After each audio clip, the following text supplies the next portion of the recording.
démocratie et totalitarisme pendant l'entre-deux-guerres et on s'intéresse dans ce chapitre-là à 3 pays, l'URSS, l'Allemagne et dans un troisième temps, on s'intéresse à la France. Et on est sur la période qui va, en gros, de 1920 à 1940. Alors, c'est ce qu'on appelle l'entre-deux-guerres. Alors, on l'appelle l'entre-deux-guerres maintenant, vous vous doutez bien que dans les années 20, on ne l'appelle pas entre-deux-guerres. Parce que leur secret espoir, c'est surtout qu'il n'y en ait pas une prochaine. Spoiler, si. Voilà. Alors, la décennie 1920, c'est une décennie compliquée, à des tas de niveaux. Déjà parce que les pays européens sont fortement abîmés par la Première Guerre mondiale. Alors, ils sont abîmés matériellement. En France, il y a beaucoup de destruction. Ils sont abîmés humainement, c'est-à-dire qu'on est dans des sociétés qui ont été fortement touchées écologiquement par la guerre, ça a des conséquences. Alors, j'ai commencé par l'URSS. Et en gros, ce chapitre-là, il s'articule autour de 2 axes. Le premier axe, c'est celui qui englobe l'URSS et l'Allemagne et qui cherche à vous faire comprendre ce qu'est un régime totalitaire, qu'on appelle aussi le totalitarisme. Ça désigne la même chose. Un totalitarisme, un régime totalitaire, c'est pas. Et le deuxième axe, qui englobe à la fois l'URSS, l'Allemagne et la France, c'est ce qui essaye de vous... Enfin, c'est ce qui a pour objectif de vous faire déterminer comment, face aux mêmes difficultés, l'URSS et l'Allemagne vont devenir des dictatures, là où la France va rester une démocratie. Donc comment la France maintient un régime politique démocratique, là où les deux autres grands ensembles qu'on étudie dans le chapitre vont tomber dans la dictature. Alors, en développement construit, vous pouvez tomber, c'est ce qu'on donnait les années précédentes en brevet blanc, là cette année on a changé. On vous donne un sujet qui est à base de... j'ai plus l'intitulé exact, mais en gros c'est montrer que l'URSS et l'Allemagne sont des régimes totalitaires. Point commun et différence. Ou alors, montrer que face aux mêmes difficultés, la France, l'Allemagne et l'URSS vont avoir 3 réponses différentes. Donc ça veut dire que dans ce chapitre-là, il faut que vous soyez capable de faire ce qui fait les points communs de ces 2 régimes totalitaires, et à la fois ce qui fait leurs différences et leurs différences avec la France. Alors, on va commencer par l'URSS. L'URSS, c'est un régime politique communiste, dans un premier temps. Alors, ça je vous le redis, si vous parvenez à l'imprimer, c'est parfait. Le communisme, c'est une doctrine politique, une idée politique qui date du 19e siècle. Elle est portée par un homme qui s'appelle Karl Marx. Ça vous dira peut-être quelque chose. L'idéal du communisme, c'est l'égalité parfaite entre tous. Ni riches, ni pauvres, et ce qu'on appelle la dictature du prolétariat. Alors ça, c'est un idéal. J'espère que vous visualisez. Donc dans un premier temps, suite à la révolution bolchevique, l'objectif, c'est la mise en place du communisme. Et on va vite dévier. Parce que à la base, l'idée du communisme, c'est pas la dictature. L'idée du communisme, c'est pas un type qui dirige tout seul tous les autres. Donc la mise en place du communisme, elle a lieu à partir de 1917, et dans un premier temps, c'est Lénine qui est au pouvoir. Et on va réformer profondément l'ancienne Russie, qu'à l'époque on appelait l'homme malade de l'Europe, tant ce pays est en retard sur tous les autres. La Russie, on l'appelle l'homme malade de l'Europe à cette époque, parce qu'elle est en retard avec les autres puissances qui sont comparables. Elle est en retard sur la France, elle est en retard sur l'Allemagne, elle est en retard sur le Royaume-Uni, elle est en retard sur un point particulier, elle est très peu industrialisée. En gros, les 3 pays que je viens de vous citer, l'Allemagne, la France et le Royaume-Uni, ils ont vécu au 19e siècle une révolution industrielle. Programme de quatrième, ça doit vous rappeler quelque chose. Ils ont vécu une révolution industrielle, ils sont passés d'une société fortement agricole à une société industrielle. Et ben, c'est un mouvement que la Russie, à cette époque-là, n'a pas fait. Donc, ce qui fait qu'elle elle a peu de production industrielle, elle a encore une société qui est fortement basée sur l'agriculture. Pire que ça, dans les années 1910, le servage, alors le programme de 5e, pareil, là, les serfs, les paysans qui ne sont pas libres, qui appartiennent à un seigneur. Ah ouais, il y en a 2-3 là, il y a des petites lumières dans les yeux. En France, le servage, il va être aboli au cours du Moyen-Âge. En 1910, en Russie, ça existe encore. Il existe encore des paysans non libres en Russie en 1910. Ça vous donne une petite idée du décalage de développement que connaît la Russie à cette époque-là. Donc, quand Lénine et les bolcheviks parviennent au pouvoir en 1917, ils vont appliquer un programme qui est à la fois un programme communiste et un programme de modernisation de la Russie. On va avoir du coup une politique agricole qui est la politique de collectivisation des terres. Alors ce qui est bien avec collectivisation, c'est qu'à l'intérieur du mot de vocabulaire, vous avez quand même un peu l'idée, le collectif. Donc il y a la collectivisation des terres, mise en commun des terres et du matériel à l'échelle de petites unités collectives, les villages, etc. Après, on a l'industrialisation, qu'on qualifie même d'industrialisation à marche forcée. Dans les années 1920, la Russie, qui avait très peu d'usines, très peu d'industrie, va se mettre à s'industrialiser très vite. On va forcer la création des usines, on va forcer la création du chemin de fer pour essayer de rattraper le retard. Et là, c'est pareil, c'est assez intéressant. Est-ce que vous vous souvenez, sur le drapeau communiste, il y a deux outils? Simon. Le marteau et le...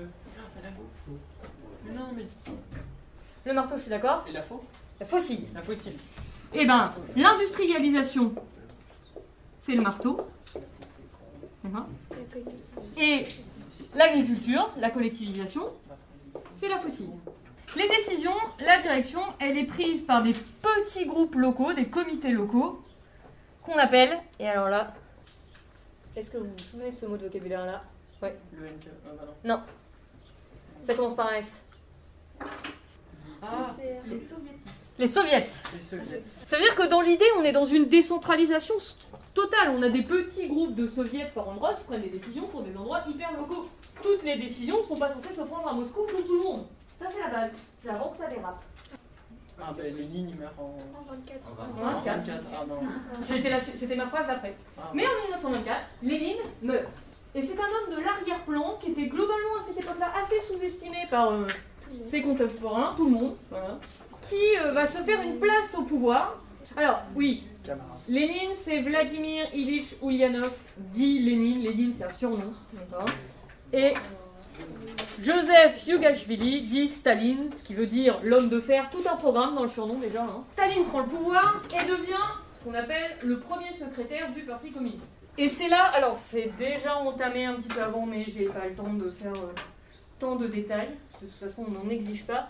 Mais c'est principalement au moment où Staline va commencer à prendre le pouvoir qu'on va avoir un glissement très net du passage de l'idéal communiste au régime totalitaire. La collectivisation des terres, on maintient. L'industrialisation à marche forcée, on maintient aussi. Par contre, police politique, le NKVD, qui surveille et qui réprime toute personne qui est considérée comme étant traître au régime. Culte de la personnalité.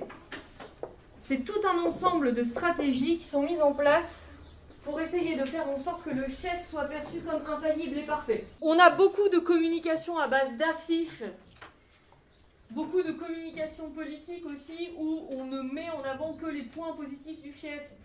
Le surnom de Staline, c'est le petit père des peuples. Il est montré en ayant des enfants dans les bras parce qu'il est gentil avec les enfants. Il est pris en photo avec les paysans parce qu'il aime les paysans. Il est pris en photo avec les ouvriers parce qu'il aime les ouvriers. Il réécrit sa biographie pour enlever les morceaux qui lui plaisent pas trop. Puis les gens qui critiquent, on va les envoyer au goulag. Voilà. Ah ça, en général, hein, vous vous en souvenez bien. C'est une prison qui prend la forme d'un camp de concentration. On fait du travail forcé pour tous les opposants au régime. Et il ne faut pas grand-chose pour être opposant au régime. Hein. Dans les pays communistes, comme dans les organisations à but égalitaire, on ne s'appelle pas monsieur, madame, mademoiselle, etc. Tout le monde s'appelle camarade, en russe, tovarich. Parce que c'est une notion d'égalité. Et donc du coup, le nom de Staline, enfin, on s'adresse à lui sous le nom de Tovarich Staline. Le régime nazi, à la différence de l'URSS, et ça c'est vraiment un truc qu'il faut que vous vous souveniez, le communisme il est arrivé au pouvoir par une révolution. En gros, on n'a pas organisé de vote en demandant aux gens s'ils voulaient Staline, s'ils voulaient Lénine. C'est une révolution. À l'inverse du régime nazi qui va arriver au pouvoir légalement par des élections.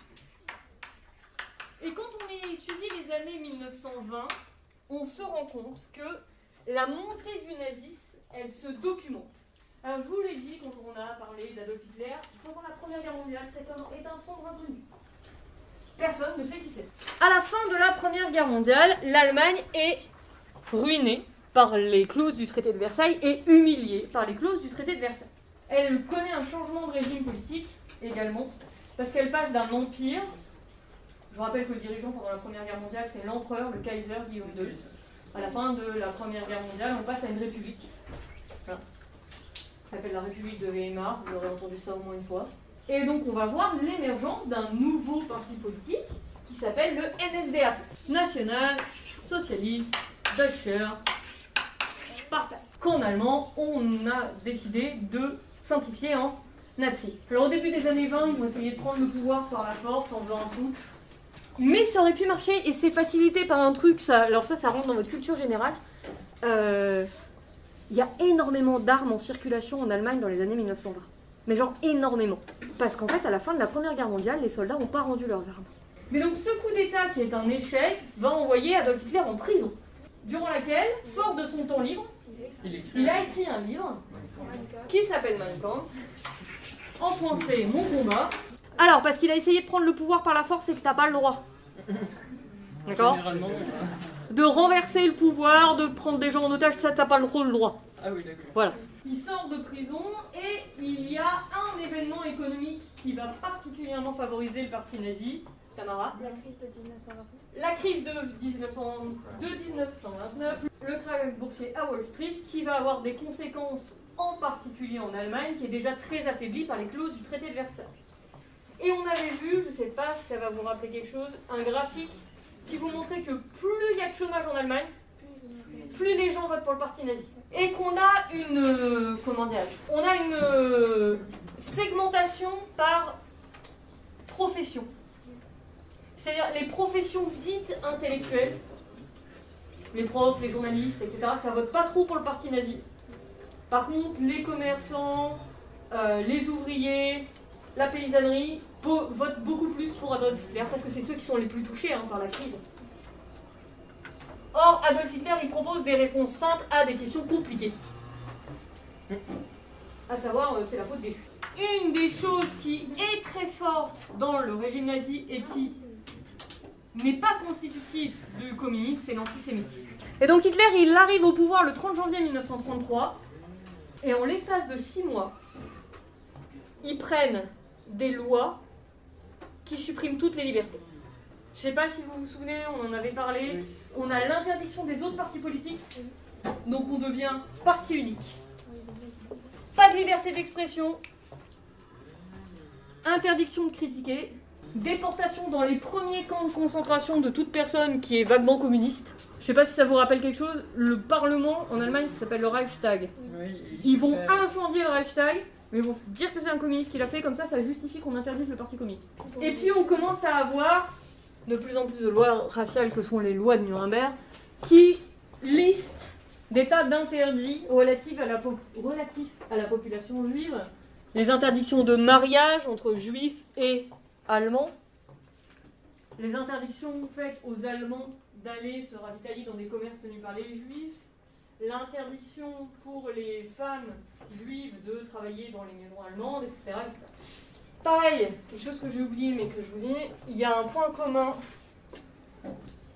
c'est l'embrigadement de la jeunesse. On va former les jeunes à ce qu'ils adhèrent au régime. C'est-à-dire depuis tout petit, ils baignent d'un côté dans le communisme, de l'autre côté dans le parti nazi, et on fait en sorte qu'ils soient absolument pas critiques sur cette question-là. Donc il y a les jeunesses hitlériennes, les colonies de vacances du parti nazi, parce que le parti nazi, enfin le régime nazi, c'est un régime qui est fondamentalement basé sur des thèses racistes, qui consistent à considérer qu'il existe une race supérieure, qui est la race aryenne. Et après, toutes les autres races sont des races inférieures. Celles se trouvant tout en bas de l'échelle étant ce qu'ils appellent la race juive. Je vous rappelle, mes chers élèves, que les races n'existent pas. Okay, le régime nazi théorise les races, alors que ça n'existe pas, et en plus crée une hiérarchie entre eux. Alors, en général, ça s'arrête bien dans vos têtes. Les Aryens, grands, blonds, aux yeux bleus, forts, puissants, virils. Les Juifs, à l'intérieur des caricatures, petits, gros, les yeux noirs, un gros nez, moches. Le point commun de ces deux régimes-là, c'est que jusqu'à la Deuxième Guerre mondiale, ils sont globalement très en forme à l'intérieur de leur pays. Et ils ont tout pour se détester. Pourtant, ils vont signer un traité de non-agression, ce qu'on appelle le pacte germano-soviétique. Ça vous rappelle quelque chose? En gros, Hitler promet qu'il n'attaquera pas l'URSS. Tout ça pour éviter de se retrouver dans la situation de 1914 où il est obligé de mettre la moitié de ses troupes côté français et l'autre moitié côté russe.